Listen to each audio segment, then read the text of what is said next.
Allez, bonsoir Tom, bienvenue. Messieurs, dames, bonjour, comment ça va? Bah ça va très bien, et toi? Bah super, super. Il faut aller vite parce que Non, tout va il y a bien. une belle émission après qui arrive. Tout à bien. Allez, comme chaque semaine, on commence par l'image du jour. Et cette semaine, l'image du jour, c'est Luka Modric qui a enchaîné un marathon après le match contre l'équipe de France.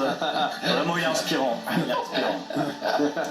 Ouais, c'est fort. C'est mal, hein. Ouais. Bon, c'est la trêve internationale et celle-là, je vous dis, elle me fait un peu chier. Voilà, parce qu'on arrive à la fin des championnats, tout commence à se resserrer, les phases finales de Coupe d'Europe, on monte en pression et paf, on mange un match de Guendouzi associé à Tchouaméni en pleine gueule et ça, c'est pas cadeau. Je vais pas vous mentir, j'ai même hésité à venir aujourd'hui, à descendre de mon bus, puis je me suis dit que ça pourrait rappeler des mauvais souvenirs. Donc je suis là devant vous aujourd'hui. Allez, on va donc parler un peu de la Ligue des Nations. En plus, c'est diffusé en clair sur la chaîne L'équipe, c'est dire le standing de cette compétition. Bon, je suis un peu moqueur, hein, mais c'est parce qu'on a perdu contre la Croatie, un match aller de quart de finale, et ça, je l'ai appris à la fin du match, hein, parce que je pensais que c'était un match amical jusqu'à la fin, et vous m'excuserez, ce sont pas les joueurs qui m'ont mis sur la piste. Ce qui est bien, c'est qu'aujourd'hui, je me demandais bien de quoi j'allais pouvoir parler. Il n'y avait pas beaucoup d'actu, en vrai, et Didier a fait un truc pour moi, mais qu'aurait pu faire Raymond à l'époque, vraiment, je le sais. Il m'a servi un bon match de merde, et vraiment, pour ça, je le remercie, parce que j'aurais pas dû la faire. Non, mais t'étais pas né à l'époque. Quand même, j'ai quelques souvenirs, on m'a raconté, évidemment. Mais non, mais comme ça m'a donné plein de petites billes et plein de petites blagues, évidemment. Et pas nous un peu de ce match. Allez, l'équipe de France est donc inclinée contre la Croatie de Modric et Perisic, 39 ans et 36 ans. On s'est donc fait tourner par des mecs qui se dopent au Viagra, pas mal. Et on a encore eu de la chance, hein, ils ont pas fait rentrer Davor Suker. Donc bon, c'est pas mal. Alors, par où commencer dans ce match? Peut-être par le plus mauvais, la défense centrale. Voilà, la dernière fois que j'ai vu un truc prendre l'eau comme ça, bon, c'était l'année dernière, c'était des habitations en Ardèche. Mon Dieu, Konaté, Saliba, la perf du duo, quoi. En plus, je les aime beaucoup, mais à ce niveau-là, on rivalise avec les Chevaliers du Fiel. Donc, c'est un peu compliqué.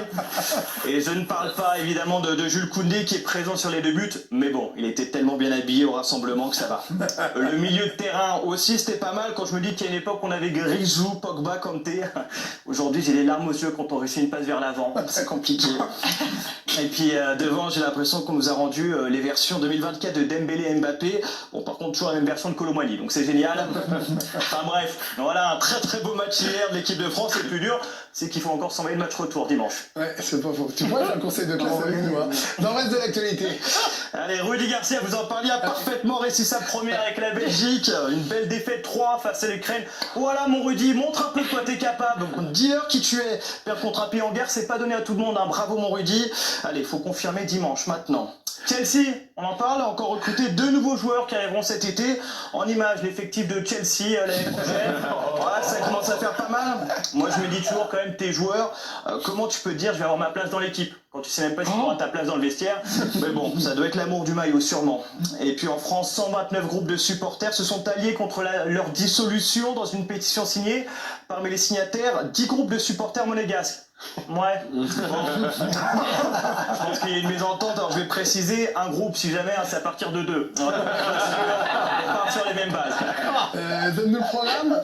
Allez, demain il y a la poursuite femme, Oui. et je vous jure que ça n'a rien à voir avec Gérard Depardieu. Hop, ça c'est fait. On parle de biathlon et ce sera à suivre sur la chaîne L'équipe puisque Lou Jean Monod, la française, a perdu aujourd'hui de 2 dixièmes face à l'allemande Prost Scheisse. Pardon, je m'en bats un peu, c'est la pression de l'événement puisque la française peut aller chercher le gros globe, aussi appelé le boulard de HR. Donc ça serait une très belle victoire.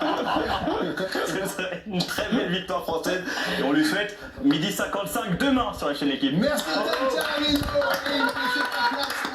Il a bien fait rire au milieu.